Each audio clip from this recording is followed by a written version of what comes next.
जितवाहन भगवान की जय।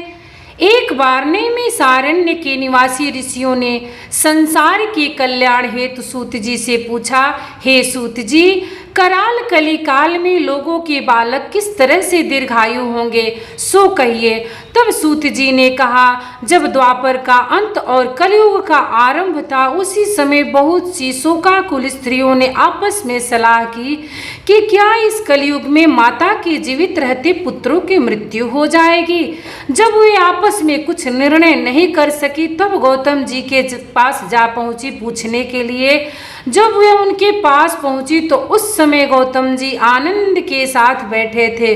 उनके सामने जाकर उन्होंने नतमस्तक होकर सिर झुकाकर उन्होंने उनको प्रणाम किया। तदंतर स्त्रियों ने पूछा, हे प्रभु, इस कलयुग में लोगों के पुत्र किस तरह से जीवित रहेंगे, इसके लिए कोई व्रत या तप हो तो कृपा करके बतलाइए।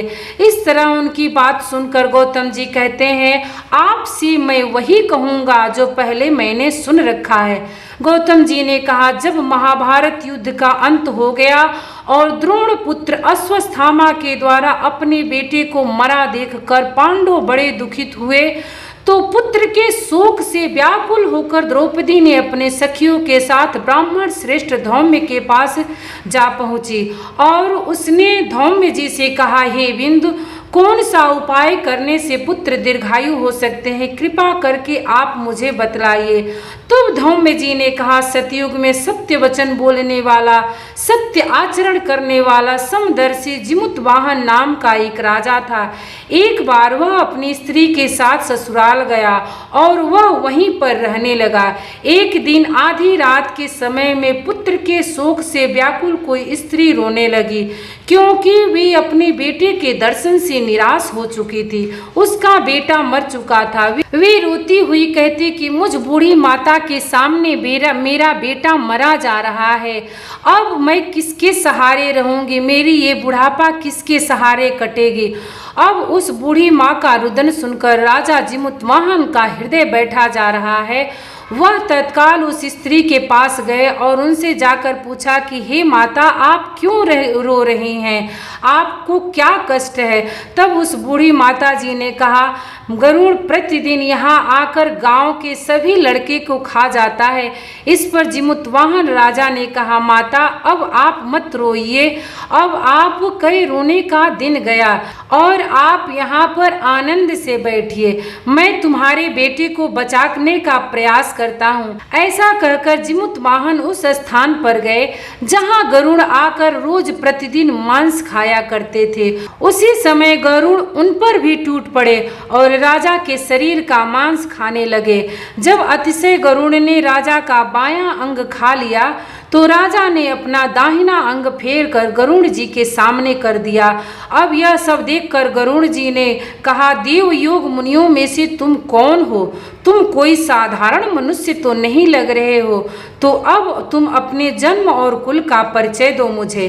कष्ट से व्याकुल हो राजा ने कहा, हे पक्षीराज गरुड़ देव, इस तरह का प्रश्न करना मुझसे व्यर्थ है, तुम अपनी पूरी इच्छा भर मेरा मांस खाओ। यह सुनकर गरुड़ जी वहीं रुक गए और बड़े आदर पूर्वक राजा के जन्म और कुल की बात पूछने लगे। राजा ने कहा, मेरी माता जी का नाम सभ्या है और मेरे पिताजी का नाम शालिवाहन है। सूर्यवंश में मेरा जन्म हुआ है और जिमुतवाहन मेरा नाम है। जिमुतवाहन की व्यथा को देखकर गरुड़ जी ने कहा, हे राजन, तुम्हारे मन में जो इच्छा हो वो मुझसे वर मांगो। राजा ने कहा, हे पक्षीराज गरुड़ जी, यदि आप मुझे वर देना चाहते हैं तो मुझे यह वर दीजिए कि आपने जिन व्यक्तियों को खाया है वे सभी लोग जीवित हो जाएं। हे स्वामी, अब यहाँ आप दोबारा से बालकों को खाने के लिए मत आइए और ऐसा कोई उपाय करें कि जहाँ जो उत्पन्न हो वो वहाँ पर बहुत दिनों तक जीवित रहे। धौम्य ने कहा, पक्षीराज गरुड़ राजा को वरदान देकर स्वयं अमृत लेने के लिए नागलोक चले गए। वहां से अमृत लाकर पहले गरुड़ जी ने जो भी व्यक्तियों को पहले मारा था और उन मरे हुए मनुष्यों की हड्डियों पर अमृत बरसाया और ऐसा करने से सभी लोग जीवित हो गए। जिनको पहले गरुड़ जी ने खाया था।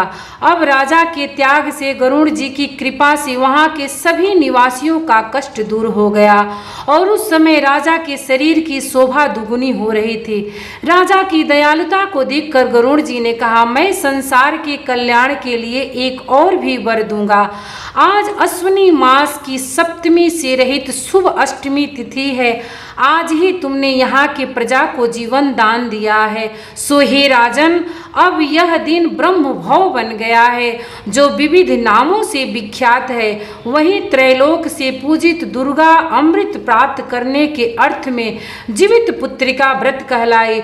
जो इस जीवित पुत्रिका को स्त्रियां कुश की आकृति बनाकर तुम्हारी पूजा करेंगी, तो दिन दुना रात चौगुना उनका सौभाग्य और उनके वंश में बढ़ोतरी होगी और उनके जीवन में सुख सौभाग्य बढ़ेगा और उनको कभी भी कष्ट नहीं होगा।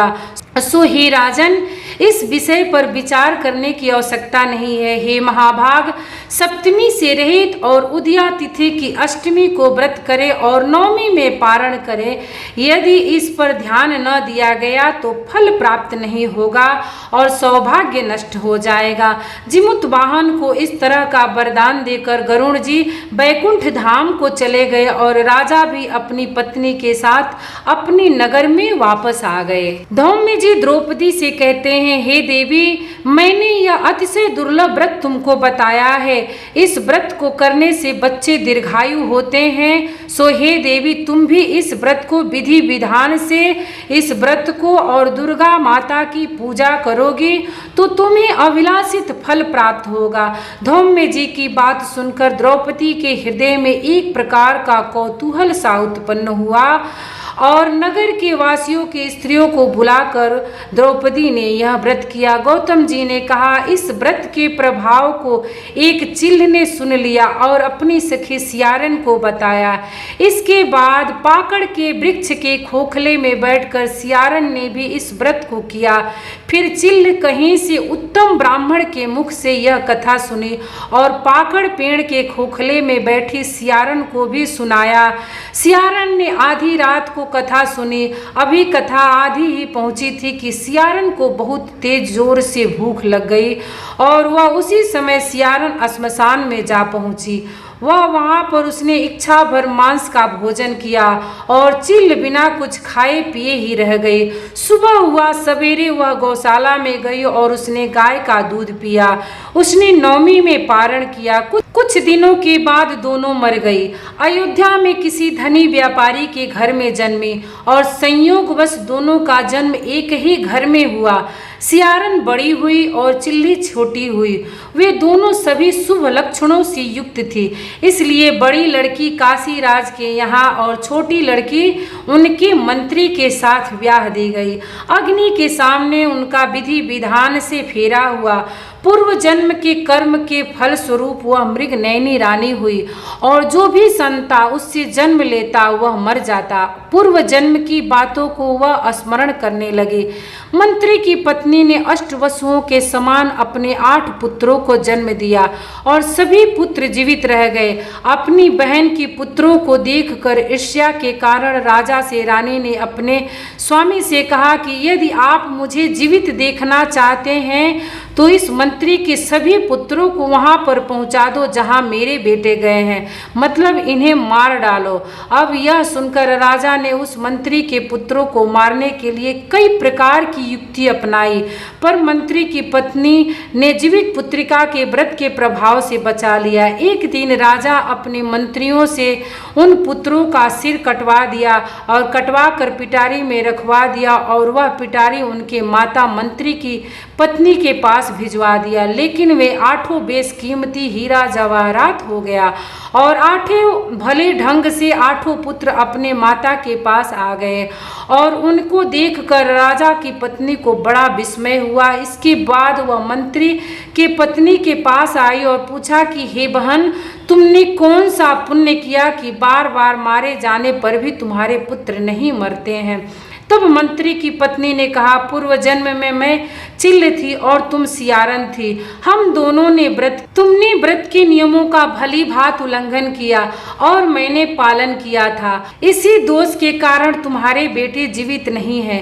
तो हे रानी, तुम अब भी उसी जीवित पुत्रिका व्रत को करो तो तुम्हारे बेटे जीवित रहेंगे और दीर्घायु रहेंगे। मैं तुमसे सत्य वचन कह रही हूँ। उनके कहे अनुसार रानी ने जीवित पुत्रिका व्रत किया और तभी से उनके पुत्र जीवित रहने लगे और बड़े होकर बड़े बड़े राजा बने। सूत जी कहते हैं, सब प्रकार का आनंद देने वाला मैंने यह दिव्य व्रत बताया है, इसलिए स्त्रियां दीर्घायु पुत्र चाहती हैं तो विधि पूर्वक विधि विधान से यह व्रत जरूर करें। प्रेम से बोलिए जितवाहन भगवान की जय।